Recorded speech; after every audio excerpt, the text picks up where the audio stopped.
प्रादेशिक समाचार एकांश भोपाल से प्रस्तुत है उमरिया जिले की चिट्ठी। आलेख संतोष गुप्ता। वाचक स्वर संयुक्ता बनर्जी। आदिवासी बाहुल्य उमरिया जिले में भी 2 अगस्त से देश की आजादी की लड़ाई में अपनी आहुति देने वाले स्वतंत्रता सेनानियों के सम्मान और स्वतंत्रता की 75वीं वर्षगांठ के अवसर पर अमृत महोत्सव कार्यक्रम मनाया जा रहा है।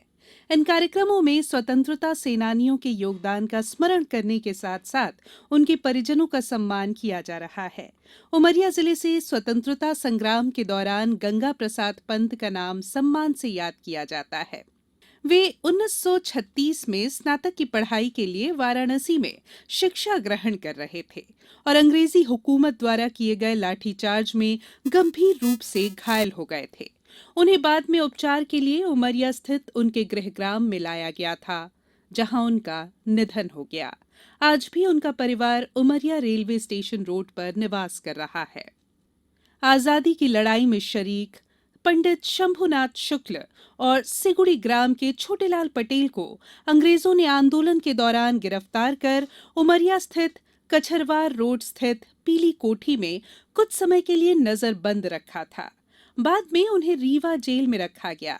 छोटेलाल पटेल की अंग्रेजी हुकूमत के विरोध में किए गए आंदोलन का उल्लेख शहडोल और बुढ़ार स्थित स्तंभों में अंकित है।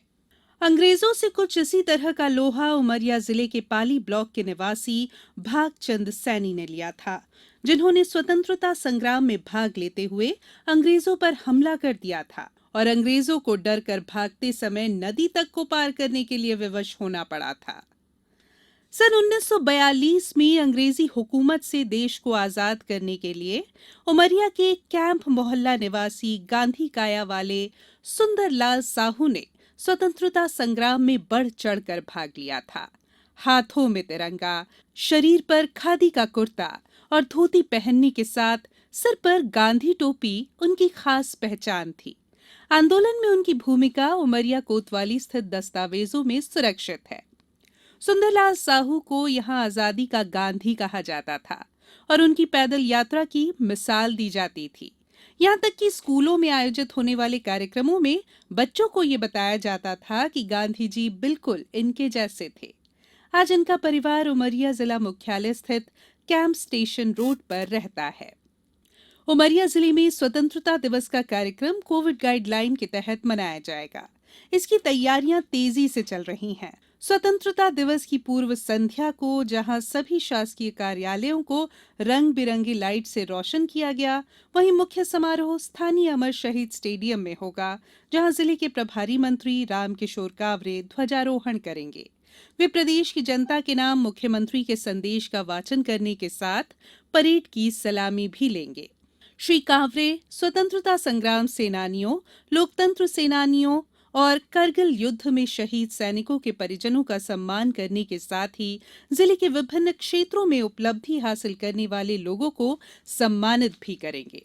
इस वर्ष कोरोना संक्रमण के मद्देनजर शासकीय और अशासकीय स्कूलों के बच्चों के सांस्कृतिक कार्यक्रमों को मुख्य आयोजन में शामिल नहीं किया गया है। स्टेडियम में मास्क पहनकर आने के साथ ही निर्धारित दूरी बनाकर बैठना अनिवार्य किया गया है। प्रदेश में अन्य जिलों के साथ साथ उमरिया जिले में 11 सितंबर को फ्रीडम फॉर रन के दूसरे संस्करण का भी आयोजन किया जाएगा। 75वें स्वतंत्रता दिवस आजादी का अमृत महोत्सव को मनाने के लिए आज से फिट इंडिया रन के दूसरे संस्करण की शुरुआत की जा रही है। अंतर्राष्ट्रीय बाघ दिवस पर विभिन्न कार्यक्रमों का आयोजन किया गया। इस दिन जिले में स्थित बांधवगढ़ राष्ट्रीय उद्यान में चित्रकला वाद विवाद प्रतियोगिता आयोजित कर लोगों का बाघ संरक्षण पर विशेष ध्यान आकर्षित किया गया। प्रतियोगिता में सफल प्रतिभागियों को इनाम देकर पुरस्कृत भी किया गया।